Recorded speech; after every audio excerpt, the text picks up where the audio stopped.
Students, આજે આપણે ધોરણ 8 માં ગુજરાતીમાં જુમો ભીસ્તી પાઠ 3 અભ્યાસ કરીશું। વિદ્યાર્થી મિત્રો, આ પહેલાના લેક્ચરમાં આપણે જોડણી વિશે, બજાર વિશે અને ચિંદારી વિશે આપણે અભ્યાસ કર્યો। એટલે કે પાઠ પહેલો બજારમાં લીધો, બીજી કાવ્ય લીધો અને આજે પાઠ આપણે 3 જુમો ભીસ્તી એના વિશે અભ્યાસ કરીશું। તો વિદ્યાર્થી મિત્રો, આ પાઠ ખૂબ જ વાર્તા જેવો છે, એટલે વાર્તા તો તમને ગમે જ, ખૂબ જ મજા આવશે। તો ચાલો પહેલા આપણે જોઈએ કે એક ગદ્ય છે જુમો ભીસ્તી, તેમના સર્જક છે ગૌરીશંકર ગોવર્ધનરામ જોશી, તેનું ઉપનામ છે ધૂમકેતુ, સાહિત્ય પ્રકાર છે બોધકથા, જન્મ એના 12/12/1892 માં અને અવસાન 11/3/1965 માં છે। આ આપણે ગૌરીશંકરનો પરિચય કર્યો। હવે એનો ડીપમાં થોડો પરિચય લઈ લઈએ કે એક સર્જકનો પરિચય શું છે। તો જોઈએ તો એનું નામ છે, કોનું નામ છે? ગૌરીશંકર ગોવર્ધનરામ જોશી। એનું ઉપનામ છે, જે ઉપનામ છે ગુજરાતી સાહિત્યમાં ધૂમકેતુ નામથી તે પ્રચલિત, એનું ઉપનામ છે ધૂમકેતુ। એનો જન્મ સૌરાષ્ટ્રના ગોંડલ પાસેના વીરપુર ગામમાં થયેલો। વીરપુર તો તમે કે આપણે બધાએ જોયેલું છે, જે જલારામ બાપાનું સ્થળ છે, જાણીતું સ્થળ છે વીરપુર, ત્યાં તેમનો જન્મ થયેલો હતો। તેમનો તણખા મંડળમાંની વાર્તા નો એક પુસ્તક છે, એ એક વિશિષ્ટ સ્થાન ધરાવે છે ગુજરાતી સાહિત્યમાં। આ તણખા મંડળ છે એનું વિશિષ્ટ સ્થાન ધરાવે છે। ટૂંકી વાર્તાઓ, નવલકથાઓ, પ્રવાસ વર્ણનો અને આત્મકથા જેવા આ સાહિત્ય સ્વરૂપો પણ તેમણે રચ્યા છે। તો વિદ્યાર્થી મિત્રો, આ તો આપણા સર્જકનો પરિચય। હવે આપણે વાત કરીશું કે જુમો ભીસ્તી। તો જુમો તો સમજી ગયા કે કોઈ વ્યક્તિનું નામ હશે, એક નામ છે। તો ભીસ્તી એટલે શું? તો કે ભીસ્તી એટલે એક પખાલી, પખાલી એટલે કે ચામડાની મશક દ્વારા ઘેર ઘેર પાણી પહોંચાડનાર। સમજી ગયા ને કે ભીસ્તી એટલે શું?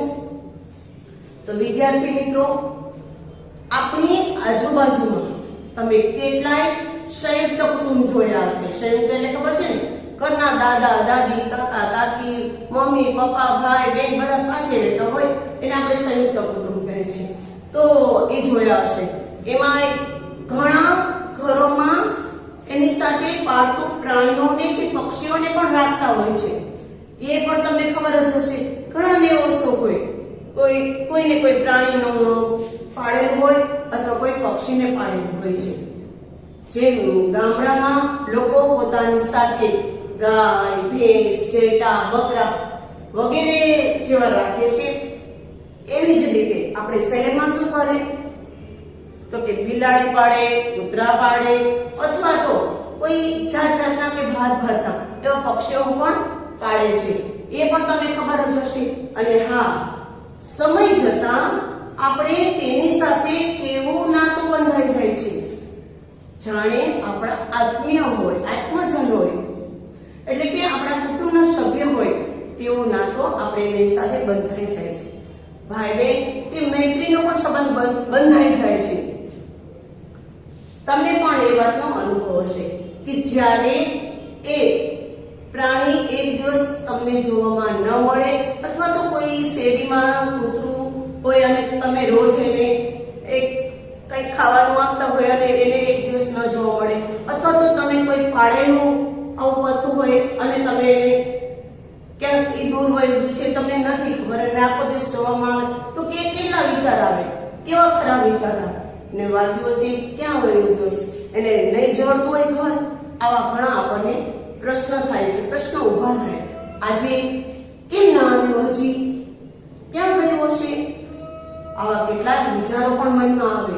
અને જ્યારે આવા પશુ કે આવા પાળતુ પક્ષી નું જ્યારે અવસાન થાય, મૃત્યુ થાય, ત્યારે આપણે એક સ્વજન ગુમાવી દીધો, એક મિત્ર ગુમાવી દીધો હોય તેવું આપણને દુઃખ થાય છે। ખરું ને વિદ્યાર્થી મિત્રો? તમે પણ આવો અનુભવ કર્યો હશે. તમારી આસપાસ બાજુમાં કોઈ નાના ગલુડિયા હશે, એને તમે દૂધ પાતા હશો, રોટલી ખવડાવતા હશો, એનું નામ પણ પાડેલું હશે. વિદ્યાર્થી મિત્રો, યાદ આવી ગયું ને? હા, તો વિદ્યાર્થી મિત્રો, હવે જોઈ આ જુમો વિસી પાઠના સારાંશ. આ એક બોધ વાર્તા છે, બોધ કથા છે. જુમો વિસી નામનો આ પશુ અને માનવી વચ્ચેના, માનવી અને પશુ વચ્ચેના નિસ્વાર્થ પ્રેમને રજૂ કરતી વાર્તા છે. જુમાના પાડાનું નામ વેણુ છે. વેણુ છે એ આ બોધ કથાનું મુખ્ય પાત્ર છે. જેમ પિક્ચરમાં એક હીરો હોય ને, એમ અહીંયા આ વાર્તાનો મુખ્ય પાત્ર છે વેણુ. વેણુ અને જુમાને મૈત્રીની વાત કરવામાં આવે છે. જુમાને આ પાડો ખૂબ જ ગમતો હતો, એને વહાલો પણ હતો, એટલો જ એને જતનથી સાચવતો અને લાડ પ્યાર કરતો હતો. એક વખત બંને ફરવા નીકળે છે, ત્યારે પાડાનો પગ એક રેલવે પાટામાં ફસાઈ જાય છે. ત્યારે તેના પગને કાઢવા માટે જુમો ખૂબ જ પ્રયત્ન કરે છે, બીજાની મદદ પણ માંગે છે, પણ તેને સફળતા મળતી નથી. અને જુમો છે છેલ્લે આ સફળતા ન મળવાથી જુમો વેણુની સાથે મોતને પણ ભેટવા તૈયાર થઈ જાય છે. પણ વેણુ પણ માલિકનું આ ઋણ ચૂકવવા માટે શું કરે છે? વેણુ માથું મારી અને સમજદારીથી પોતાના માલિકને અડગો કરી દે છે અને તેને બચાવી લે છે. લેખકે આ વાર્તામાં માનવી અને પશુ બંનેની એકબીજા પ્રત્યેની વફાદારી અને પ્રેમનું અસરકારક વર્ણન કર્યું છે. ખરેખર મિત્રો, આપણે એક પશુ સાથે કેવું વર્તન કરી રહ્યા છીએ તે જો, કે એની સાથે કેવું સંબંધ બંધાઈ જાય છે, જેને રોજ બરોજ આપણા આત્મજન જેવો જ એક સંબંધ બંધાઈ જાય છે. તો આવી જ એક સરસ વાર્તા છે. ચાલો આપણે અભ્યાસ કરીએ. આનંદપુરના એક ખૂણામાં ઝૂંપડા જેવા માત્ર 3 મકાનો પોતાના દેખાવથી આવતા જતાનું લક્ષ્ય ખેંચી જતા. લક્ષ્ય એટલે ધ્યાન દોરવું. એવા ઝૂંપડા હતા કે બધાનું ધ્યાન તેની પર પડે જ. કોઈ એવા સારા નહોતા એટલે પડતું.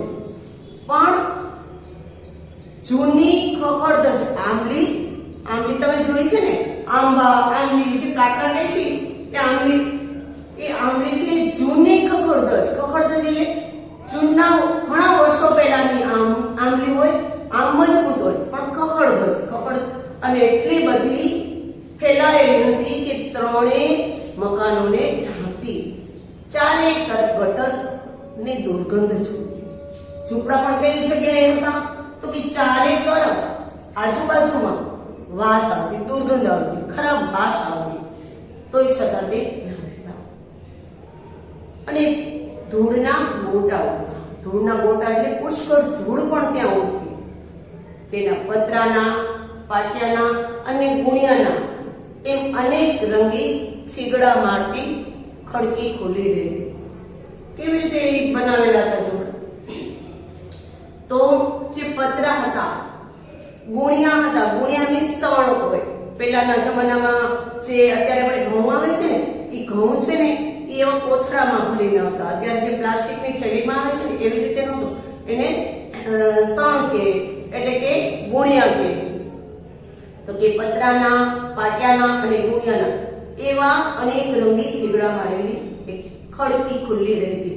ખડકી એટલે દરવાજો ખુલ્લો જ રહેતો. અંદર કઈ હોય તો લઈ જાવ ને એટલે એને કઈ ચિંતા નહીં, ખુલ્લી જ રહે. અંદર એક ફાટેલ તૂટેલ સાદડી પર જુમો બેસતો અને હોકો બગડાવ્યા કરતો. હવે ફાટેલ તૂટેલ સાદડી એટલે જેવી એ ફાટેલ તૂટેલ સાદડી બેસવાની શેતરંજી જેવું આસન પર, એને સાદડી કહેવામાં આવે છે. તો કે એના પર બેઠો જુમો છે આખો દિવસ શું કરે તો કે હોકો બગડાવ્યા કરે, એટલે હોકો પીધા કરે. અને જુમો એક વખત એવું હતું કે જુમો પાસે કેટલો પૈસાદાર હતો. અત્યારે જે એક ઝૂંપડામાં રહે છે, એક વખત ઝુમાએ સોના રૂપાના વાસણથી માંડીને ઠીકરાની હાંડલી સુધી બધા તડકા છાયા જોઈ લીધા. તો કે એક વખત એવું હતું કે તેને ત્યાં સોના રૂપાના વાસણો એટલે કે કિંમતી વાસણો હોય છે, અને અત્યારે એ જ જુઓ એક માટીના હાંડલી એટલે નાની માટલી જેવું હોય એમાં રસોઈ કરેલી છે. એટલે એને તડકા છાંયડા એટલે કે સુખ અને દુઃખ બધું જોઈ લીધું છે. તે જન્મ્યો હતો ત્યારે તે ગરીબ ન હતો, ત્યારે તે શ્રીમંત મા બાપને ત્યાં એક હાથમાંથી બીજા હાથમાં ભર્યા કરતો હતો. કેટલા લાડકોડથી ઉછેરાયેલો તમે જુઓ કે એક હાથમાંથી બીજા હાથમાં, એટલે નીચે કોઈ મૂકવાનું આવતું જ નથી, એને નીચે બેસવાનું આવતું જ નથી. એવી રીતે એને લાડકોડમાં ઉછરેલો આજે જુઓ એક ઝૂંપડામાં રહેતો હતો. એ વખતે તેને શોખ ખાતર કંઈક ને કંઈક શોખ હોય ને એને પણ એક શોખ હતો, એક પાડો પાડેલો. પાડો એટલે કે ભેંસ ફિમેલ કહેવાય, કે જે ભેંસમાં પુરુષ જાતિ આવે એને પાડો કહેવામાં આવે છે. તો કે એક પાડો પાડેલો. આજે અનેક રંગો જોયા પછી આજે અનેક અનુભવો થઈ ગયા. એને ખબર પડી કે સુખ શું છે, દુઃખ શું છે, સુખમાં કોણ સાથી હોય છે, દુઃખમાં કોણ અલગ થઈ જાય છે. એ બધા જ અનુભવો જોયા પછી બંને જણા જુઓ અને વેણુ સાથે રહેતા. બીજું કોઈ નહોતું, આજે બે જ વ્યક્તિ હતા, જુઓ અને વેણુ બે સાથે રહેતા હતા. વેણુ વિચિત્ર નામ છે. વેણુનું નામ વિચિત્ર છે કે વેણુ કેવું નામ છે, પણ જ્યારે એની પાસે પૈસાની છોડ આંગણે વેલાતી હતી, એટલે કે તે ખૂબ જ પૈસાદાર હતો, ખૂબ જ ધનિક હતો. ત્યારે ઝુમાને અનેક મિત્રો હતા. પૈસા હોય ત્યારે મિત્રો પણ આપણે આજુબાજુમાં આંટા મારતા હોય, ફરતા હોય, કેમ છે મિત્ર એમ સામેથી બોલાવતા હોય. એમ ઝુમાને પણ તેના અનેક મિત્રો તેની સાથે હતા. એમાંથી કોઈ સાહિત્ય રસે આવું નામ, એટલે કે આવું કુમળું વેણુ જેવું નામ પાડ્યું. નામ આપી દીધું કે જા આજથી આપણે આ તારા પાડાનું નામ વેણુ રાખી દઈશું. પછી તો એનું નામ વેણુ જ રહ્યું. ઝુમો લક્ષાધિપતિ હતો. લક્ષાધિપતિ એટલે લખપતિ. અઢળક પૈસો હતો, ખૂબ જ પૈસાદાર હતો, ધનિક હતો, તવંગર હતો. પણ આજે એ ભિખારી બની ગયો. વળી ચડ્યો, વળી થોડુંક સારું થઈ ગયું, વળી થોડો પૈસાદાર થઈ ગયો, પાછો પડ્યો. અને આજે છેવટે તે એક આવા ઝૂંપડામાં તેના મિત્ર સાથે 3 ઝૂંપડામાં રહે છે. ત્રણેય ઝૂંપડામાં તેનું સામાન સચવાઈ રહ્યો છે. એક ઝૂંપડામાં તે પોતે છે, કોકો બગડાવ્યા કરે છે. બીજા ઝૂંપડામાં તેનો મિત્ર વેણુ બંધાયેલો છે, અને ત્રીજા ઝૂંપડામાં વેણુ માટે ઘાસ રાખવામાં આવે છે. અને વચ્ચેનું તેનું અને તેના મિત્રનું વચ્ચેનું એક બાણું ખુલ્લું રહેતું. એમાંથી શેઠ અને નોકર, શેઠ કોણ તો ઝુમો, અને નોકર કોણ વેણુ, આખો દિવસ એકબીજાને સામે જોઈને બેસી રહેતા. વિદ્યાર્થી મિત્રો જુઓ, એના મિત્ર સાથે કેવી વાત કરવી, તો કે એને જોઈને બેસી રહેવાનું એને મન થઈ જાય. એકબીજાની સામે પણ જોઈને વાતો કર્યા કરતા હશે. આપણે પણ કેટલી વખત આપણા આવા નાના જે પ્રાણીઓ પાળેલા હોય છે, પક્ષીઓ પાળેલા છે, એની સાથે આપણે પણ વાત કરતા હોય છે. અહીંયા સમજી જાય આપણી ભાષા, એટલે આવતો રે, આપણે કઈ આગો જા એટલે આગો વયું જાય. આપણે પણ એવી વાતો એની સાથે કરતા હોય છે. તો અહીંયા એકબીજાની સામે જોઈને બેસી રહેતા. અને ત્રીજા ઝૂંપડામાં ઘાસ ભરાતું. અનેક મિત્રો આવ્યા. પૈસાદાર હતો ત્યારે અનેક મિત્રો આવ્યા. ઘણા બધા મિત્રો એનાથી પૈસા હોય એટલે તો મિત્રો જ રાજા હોય. તો કે મળ્યા, ગયા અને ટક્યા. કેટલા મિત્રો એવા હતા કે જે પૈસા આમાંથી આવી ગયા હતા, કેટલા મિત્રો જતા રહ્યા હતા. એને દુઃખ આવ્યું એટલે છોડીને જતા રહ્યા. પણ માત્ર ઝુમો અને વેણુ બાળપણથી આજ સુધી અખંડ રહ્યા, એટલે એ છોડીને ગયો નહીં. વેણુ અને ઝુમો બે આજે પણ સાથે જ રહ્યા છે, જીવનભર સાથે જ રહ્યા. હવે જો આ તો આપણે ઝુમાની વાત કરી લીધી કે ઝુમો એક લખપતિ એટલે કે લક્ષાધિપતિ એનો જન્મ એવો શ્રીમંત કુટુંબમાં થયેલો હતો અને ત્યાર પછી પાછળથી તે ગરીબ થઈ ગયેલો, એટલે કે સમયની જતા વાર નથી લાગતી. એટલે એક વખત સમય એવો હતો કે જ્યારે એના ઘરમાં પૈસાની છોડો ઉડી લાગી અને આજે તે ઝૂંપડામાં રહે છે. વિદ્યાર્થી મિત્રો, તો આજે આપણે હવે ઝુમાની દિનચર્યા શું હોય છે, આખો દિવસ ઝુમો અને વેણુભાઈ શું કરે છે, તો આજ હવે વેણુની પીઠ ઉપર મોટી મશક ભરીને, મશક એટલે પાણીથી ભરેલો એક ચામડાનું સાધન હોય છે, ચામડાની થેલી જો બનાવેલી છે, એ મશકમાં પાણી ભરી દેવાનું હોય છે, એને મશક કહેવામાં આવે છે. પાણી ભરવાનું એક સાધન કહેવામાં આવે છે. તો કે મોટી મશક ભરી અને ઝુમો સવારના 5 વાગ્યામાં નીકળતો. વેણુની ઘંટડી ધીમે ધીમે વાગતી. વેણુ આપણે કેમ આપણા પાડેલામાં કોઈ પ્રાણી હોય, આપણે કૂતરું પાડેલું હોય તો એ ડોગીના ડોકમાં એક પટ્ટો બાંધેલો હોય, એમાં એક ઘંટડી બાંધેલી હોય, તેમ આને પણ એક ઘંટડી બાંધેલી હતી. તો એ ધીમે ધીમે વાગતી હોય. સવારમાં એકદમ શાંતિ હોય, બે નીકળતા હોય ત્યારે એની ઘંટડી સંભળાતી હોય. ઝુમો એકાદ ગઝલ કે ગીત લલકારતો જતો હોય, કોઈ ભજન ગાતો હોય કે ગઝલ ગાતો હોય, કઈ પણ ગીત લલકારતો જતો હોય, એવા આનંદથી બે નીકળી જતા હોય છે.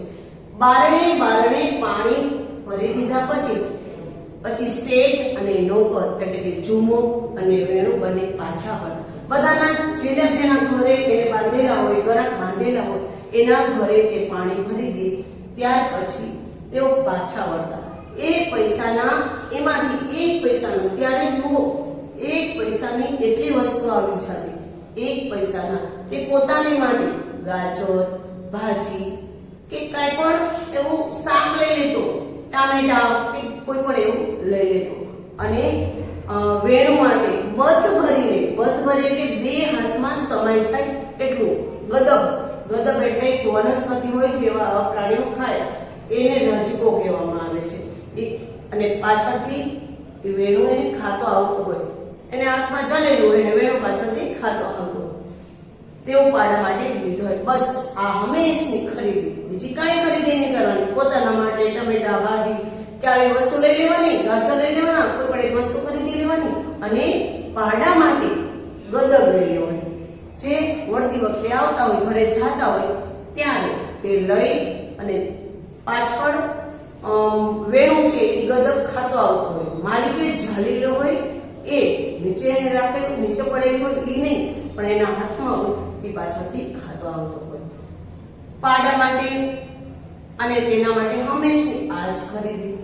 જીવનને કેટલું કામ, આપણે કેટલું જોઈએ છે, હંમેશને માટે આટલું જ જોઈએ છે. તો વધારાનું કામ કરવું નહીં અને કોઈ વધારે કામ આપે તો લેવું નહીં. જો કોઈ આમાંથી ઘરાક એટલે એક ગ્રાહક ના પાડે કે આજે પાણી નથી જોતું, તો બીજા ગ્રાહકને પણ કેવું નહીં કે તારે મારી પાસેથી પાણી લેવું છે, એવું પણ કેવું નહીં.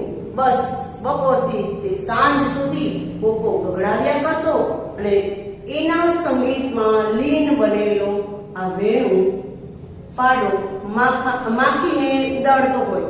કાન પકડાવી અને માખીઓને ઉડાડતો હોય. ઘડીક આંખ મીચી લે, ઘડીક આંખ ખોલી અને જાગતો સૂતો હોય. શેઠ અને નોકર આમ બપોરથી સાંજ સુધી સામે એકબીજાને નિહાળતા હતા.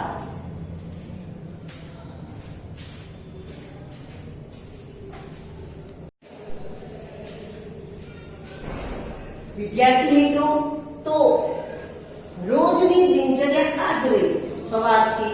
સવારે આ કામ કરી લેવાનું અને બપોરથી સાંજ સુધી ઝુમો છે હોકો બગડાવ્યા કરે અને વેણુ છે તેની સામે જોયા રાખે.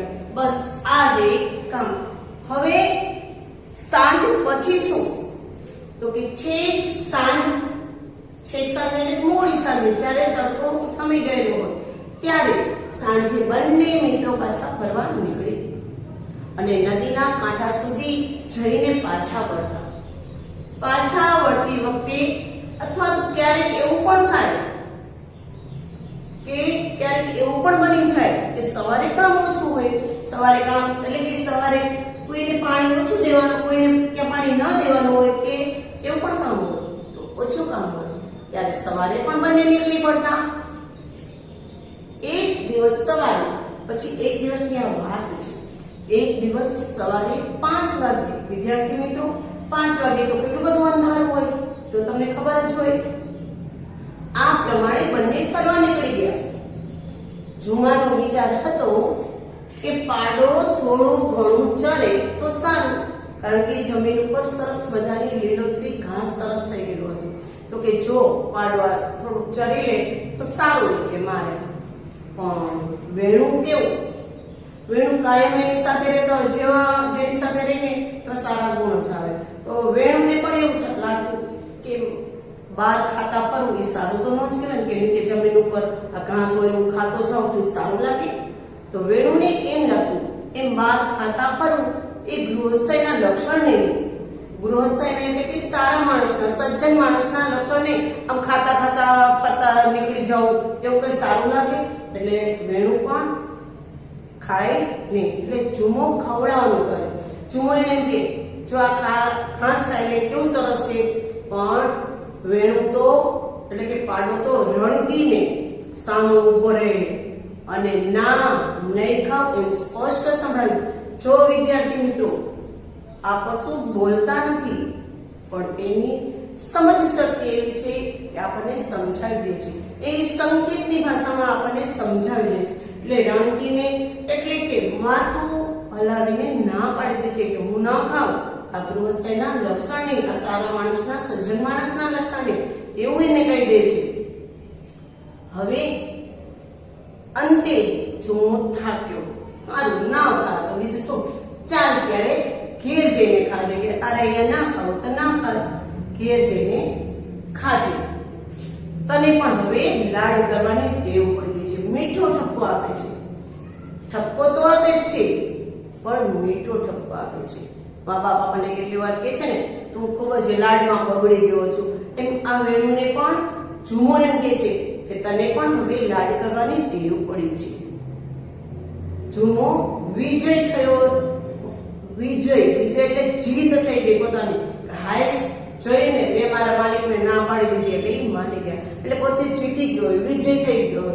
તેમ પાડો આનંદમાં રમતો અને પોતાને પૂંછડાને બરડા પર, બરડો એટલે કે પીઠ, વાંસા પર પછાડ્યું અને જુમાની સામે જોઈ, કાન ફફડાવી અને રણક કરતો તે ચાલ્યો.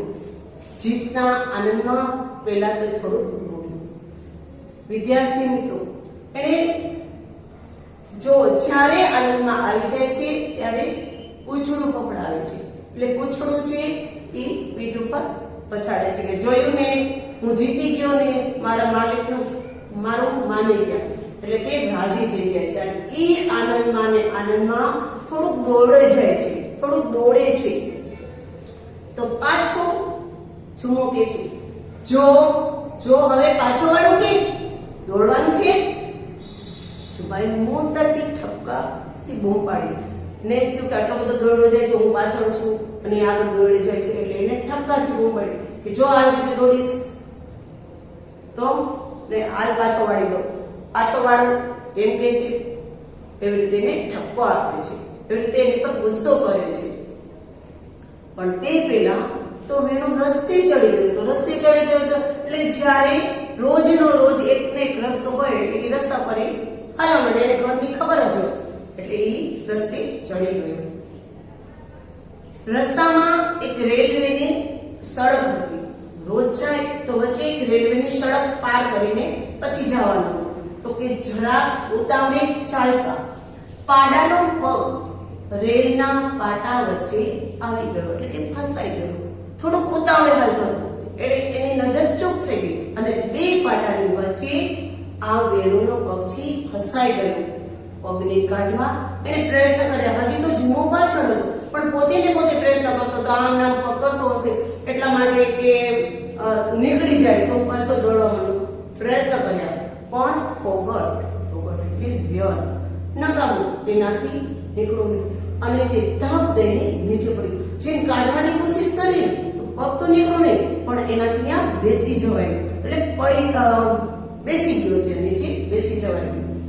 જેમ જેમ પગ કાઢવાનો પ્રયત્ન કર્યો તેમ તેમ વધારે ને વધારે એમાં પગથી ભરાતો ગયો. જુમો પાછળ હતો તે શ્વાસ ફેર દોડ્યો. તે પાડાને જોઈ અને ઉતાવળે દોડતો આવ્યો કે પાડાને શું થયું, પાડો કેમ બેસી ગયો. તેણે આવી અને પાડાનો પગ લઈ આમ તેમ મચોડ્યો, કાઢવા માટેનો પ્રયત્ન કર્યો. મચોડ્યો એટલે એક કોશિશ કરી એને, પણ બધું જ વ્યર્થ, બધું જ નકામ. એનાથી પગ નીકળ્યો નહીં. આછું અંધારું અને આછો ઉજાસ. હજી તો સૂર્યનારાયણના દર્શન નહોતા થયા. આછું અંધારું હતું, ઉજાસ હતો થોડો, પણ થોડે દૂર સિગ્નલનો હાથો નમેલો દેખાયો. એટલે જોમાને પેટમાં ધ્રાસકો પડ્યો, ફાડ પડ્યો. જો સિગ્નલનો નમેલું છે હાથો, એટલા માટે ગાડી હમણાં આવવાની તૈયારીમાં હશે. લઈને ફાડ પડી ગઈ કે જો ગાડી આવશે તો. જો તે એકદમ રસ્તા તરફ દોડ્યો. સવારના પોરમાં તો કોણ હોય, પણ વેલા ફરવા નીકળેલા બે યુવાનો, જે બે શોખીન યુવાનો હતા, તેને આવતા જોયા. તેમના એક હાથમાં, બેના હાથમાં એટલે બેના એક હાથમાં સોટી હતી. નેતરની સોટી ઉછળતી હતી. ખુશનુમા સવાર હોય, હવા સરસ મજાની આવતી હોય. માથા પરની ટોપી પણ ઉતારીને બીજા હાથમાં લઈ લીધી હતી. ગાંડા દોડે તેમ જુમો દોડ્યો. એવા બે વ્યક્તિને, બે યુવાનોને જોઈ અને તે એની તરફ દોડ્યો. બે યુવાનો કેવા હતા?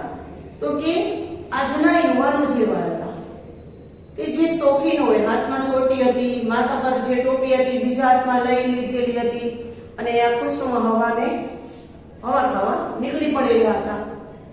એવા બે વ્યક્તિ પાસે જુમો દેખ્યો. એ ભાઈ સાહેબ, મારો વેણુ પુરુષ શબ્દ બોલી શકતો નથી. મારો પાડો ઘડી કપાઈ જશે. જુઓ, એને બતાવે છે ઓલા યુવાનોને, પણ જુઓ એટલે કે ત્યાં જુઓ. પેલા પાટામાં સંભળાયું છે, ત્યાં તમને દેખાય છે ને કે પણ એટલે ત્યાં આગે, ત્યાં મારો વેણુ એના પગથી પાટામાં ફસાઈ ગયો છે. તો મહેરબાની કરી તમે મને મદદ કરો. બંને જણાએ જુમાએ દેખાડ્યું ત્યાં જોયું. કંઈક કાળું તરફડતું લાગ્યું. અંધારાને લીધે તેને સ્પષ્ટ નહોતું દેખાતું કે પાડો છે ત્યાં, પણ એને એવું લાગ્યું કે ત્યાં કંઈક છે. બંને યુવાનોએ જોયું, એને કીધું એટલે જોયું, ના પાડ, પણ એને સ્પષ્ટ દેખાતું ન હતું. એટલે યુવાનોએ પૂછ્યું, શું છે? મારો વેણુ પાડો. એ બચાવવા માટે વિનંતી કરે છે. ઓહો, જા ફાટકવાળા પાસે દો. અમને ના કે, ફાટકવાળાને કે. મદદ કરતા નથી, પણ ફાટકવાળા પાસે મોકલી દે છે. પાછો કઈ ઉઠે છે, તમે મા બાપ ટેકો દો તો પગ નીકળી જાય અને જીવ બચે. એ તમે થોડીક મદદ કરો તો મારા વેણુનો પગ નીકળી જાય અને તે બચી જાય. બંને જે શોખીન યુવાન હતા એ શું કહે છે? અમે, તું દોડ આ ફાટકવાળાને કે. અમે નહીં, તું ફાટકવાળાને કહે. એમ કહીને બંને જણા ચાલતા થઈ ગયા. જો માનવતા જેવું કઈ નથી, જરા પણ માનવતા ન દેખાડી. એમ ન કીધું કે હાલો અમે થોડી મદદ કરશો, ભલે પછી એનાથી ન નીકળે તો અલગ વાત છે, છાવા. પણ આવી વખતે આપણે એકબીજાને મદદ કરવી જોઈએ. આ તો બેફિકરાઈથી કહી દીધું કે અમને નહીં, ફાટકવાળાને કહો. જો ફાટકવાળા તરફ દોડ્યું, પણ ઘરમાંથી આવતા ઘંટીનો અવાજ, તમે ઘંટી જોઈ જશે ક્યાંક ગામડામાં પણ જોવા મળે. હવે જો કે ઘંટીનો ઉપયોગ કરતા નથી, પણ આવી ઘંટીને લીધે પેલા લોકો ઘરમાં ઘઉં કે બાજરો છે કે અનાજ દળતા અને એમાંથી લોટ બનાવતા. તો કે ઘંટીનો અવાજ સિવાય, ઘંટીનો અવાજ એટલા માટે આવ્યો કે વહેલી સવારે કોઈ આવતું જતું નથી, અવર જવર ઓછી હતી, ચારે બાજુ શાંતિ હતી, એટલે ઘંટીનો અવાજ સંભળાતો હતો. કોઈ માણસ ફરતું લાગ્યું નહીં, ફક્ત એક ઘંટીનો જ અવાજ આવતો હતો. એટલામાં છેટે ગાડીની સિસોટી સંભળાઈ.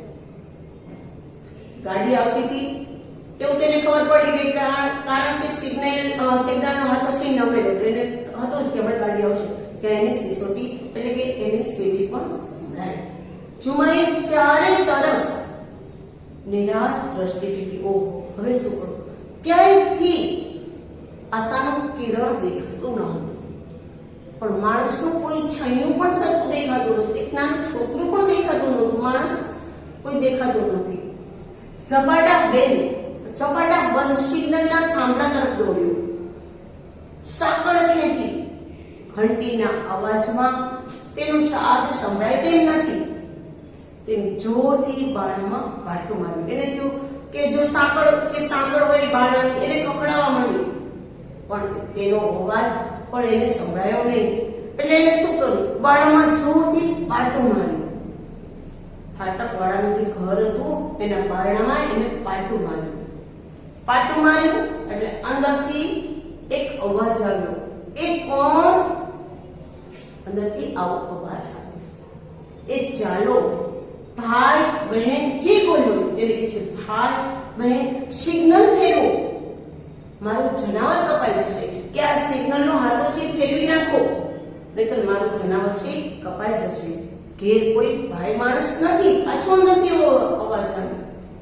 બસ આટલા બેદરકાર જવાબની સાથે જ ફરીથી ઘંટી વાજવા માંડી. એટલે માણસમાં માણસાઈ જાણે રહે જ નથી એવું લાગે. અંદરથી પણ એવો અવાજ આવ્યો કે ઘરે કોઈ ભાઈ માણસ નથી. જો પુરુષ હોય તો જ આ કામ કરે, તો કે અંદર કોઈ છે નહીં. દોડો મારું જનાવર કપાય છે. પછી એ રાડ પાડે છે, મોટેથી બૂમ પાડે છે. જુમાએ હતું એટલું બળ કરીને ચીસ પાડી, પણ કાશ આ કર્કશ અવાજ પડઘા સિવાય શાંતિ જેવી હતી તેવી જ રહી. કર્કશ એટલે કટો, વધારે તેનો અવાજ થઈ જાય છે, અને એના સિવાય એનો પડઘો એટલે પોતાનો અવાજ સંભળાય છે, બીજું કંઈ જ રહી નહીં. જુમાએ આકાશ તરફ જોયું. છેલ્લો તારો આથમતો હતો. હવે તો હમણાં સૂર્ય પણ નીકળી જશે, પણ અજવાળું વધવાને બદલે ધુમ્મસ પથરાતું.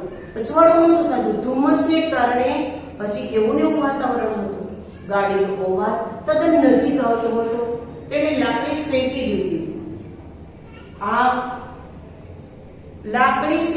અને તે સીધું શું કર્યું કે વેણુ પાસે દોડ્યું. યા પરવરદિગાર, હે ભગવાન, હે ઈશ્વર. છેલ્લે ઈશ્વરની જે આશા હોય છે જ્યારે દુઃખ હોય ત્યારે, તો એણે પણ ઈશ્વરને યાદ કર્યા. તેને મોટેથી બૂમ પાડી. એટલું બોલી ચુમો એકદમ દોડ્યો, અને વ્યર્થ મહેનત પછી થાકીને તેને શું કર્યું કે જ્યાં વેણુ બેઠો હતો એની ગોદમાં જઈને બેસી ગયો, અને વેણુને એક આશ્વાસન રૂપે એની શાંતિથી એની બાજુમાં બેસીને એને ખંજવાળવા માંડ્યો. વેણુ પણ તેને શાંતિથી ખંજવાળવા માંડ્યો. દોસ્ત, ભાઈ, વેણુ, આપણે બંને સાથે છીએ એવું કહે છે. જુમો શું કહે છે કે આપણે બંને સાથે છીએ એમ કહીને જુમો તેના પગ પાસે બેસી પડ્યો. દર પડે ટ્રેનના ધબકારા સિસોટી પર સિસોટી થઈ. જોશ ફરતા પેડા સંભળાયા. જુમો વેણુને ભેટી પડ્યો. ગાડી જેમ જેમ નજીક આવતી જતી હતી એમ જુમાના ધબકારા પણ વધતા જતા હતા. ગાડી છે પાસે આવી. તરત જ પોતે હમણાં બેભાન થાય તે પહેલા વેણુએ માથું ઝૂક્યું. જો એક મિત્ર હતો, જુમો હતો, જે વેણુને બચાવવા પ્રયત્ન કરતો હતો, તો હવે જુમાએ માથું ઊંચક્યું અને પોતાના શેઠને બચાવવા એક સપાટે માથું મારી અને તેને પાટાથી દૂર ફેંકી દીધો. જો આનું નામ મિત્રતા છે વિદ્યાર્થી મિત્રો, કે પોતાના માલિકને બચાવવા એને શું કર્યું તો કે એને સમજદારીથી પગલું લીધું. એને પહેલાથી ખા નથી કરી દીધો, માથું મારીને ફગાવી નથી દીધો, પણ જ્યારે ગાડી નજીક આવે છે ત્યારે પોતાના શેઠને બચાવવા, પોતાના મિત્રને બચાવવા, એનું ઋણ ચૂકવવા માટે તેણે માથું મારી અને તેમને પાટાથી દૂર ફેંકી દે છે. વેણુ પર થઈને આખી ટ્રેન ચાલી ગઈ. વેણુ ત્યાં ને ત્યાં જ રહી ગયું. વેણુ પર આખી ટ્રેન ચાલી ગઈ. તેના ધબધબતા લોહીના પ્રવાહથી ઝુમાનું કેડિયું એટલે પગ સુધી લાંબો એક પહેરવાનો જભા જેવું હોય ને કેડિયું કહેવામાં આવે છે એવું વસ્ત્ર એ ભીંજાઈ ગયું. શેનાથી? એના લોહીથી. લોહીનો પ્રવાહ ઝુમાનું કેડિયું ભીંજાઈ ગયું. તેને કળ વળી અને બેઠો થયો ત્યારે લોહીના ખાબોચિયામાં ઢંકાયેલા છૂટા છવાયા ભાગ સિવાય તે કશું જ બચ્યું નહોતું.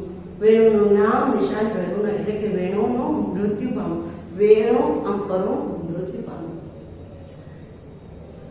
વિદ્યાર્થી મિત્રો, એક મૂક પશુ કેવું ધ્યાન રાખે છે? તમે ધ્યાન રાખો, તમે જુઓ.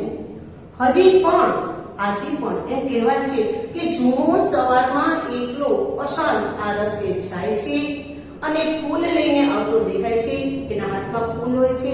તેણે એક માનીતો પથ્થર રાખેલો. માનીતો પથ્થર એટલે એક નિમિત્ત બનાવી દીધો કે આ મારા મિત્રના નામનો પથ્થર. જે ત્યાં એનું મૃત્યુ થયું હતું એ જગ્યા આગળ જ એણે પથ્થર રાખી દીધેલો. એના પર ફૂલ મૂકી અને આજે પણ તે વેણુ વેણુ વેણુ એ 3 બૂમો પાડી અને ચાલ્યું જાય છે. ઝુમાનું આ છેલ્લું વાક્ય વેણુ વેણુ વેણુ વાક્ય વેણુ અને ઝુમો બંનેને એકબીજા પ્રત્યેના પ્રેમ અને દોસ્તીનું વફાદારીનું મહત્વ સમજાવે છે. વિદ્યાર્થી મિત્રો, મૂક પશુ વેણુને પોતાના માલિક ઝુમા પ્રત્યે અપાર પ્રેમ છે. એ બોલી શકતો નથી પણ ઝુમાની આ વાણીમાં જે પ્રગટતા પ્રેમને સમજી શકે છે. જ્યારે વેણુ આની વાત સમજી જાય છે તે ઝુમાને પણ એવો ભાસ થાય છે કે સમજી ગયું. વેણુના અંત સમયે ઝુમાને માથું મારીને પાટાથી દૂર ફેંકી દઈને બચાવે છે. એ ઝુમા પ્રત્યેની વેણુની વફાદારી અને નિસ્વાર્થ પ્રેમ સૂચવે છે. વેણુ સમગ્ર વાર્તામાં કેન્દ્ર સ્થાને છે. તે દ્રષ્ટિએ આ વાર્તાનું શીર્ષક વેણુ પણ ઉત્તમ જ રહેશે, ઉચિત જ ગણાશે. વિદ્યાર્થી મિત્રો, આ સરસ મજાની વાર્તા અહીં આપણે પૂરી કરી છે. જોયું ને, એક પ્રાણી અને માનવી વચ્ચે કેટલી આત્મીયતા હોય છે. તો વિદ્યાર્થી મિત્રો, આ પાઠ એકવાર જરૂર વાંચી લેજો અને તેના પ્રશ્ન જવાબ આપની નોટમાં લખી લેજો. થેન્ક યુ વિદ્યાર્થી મિત્રો.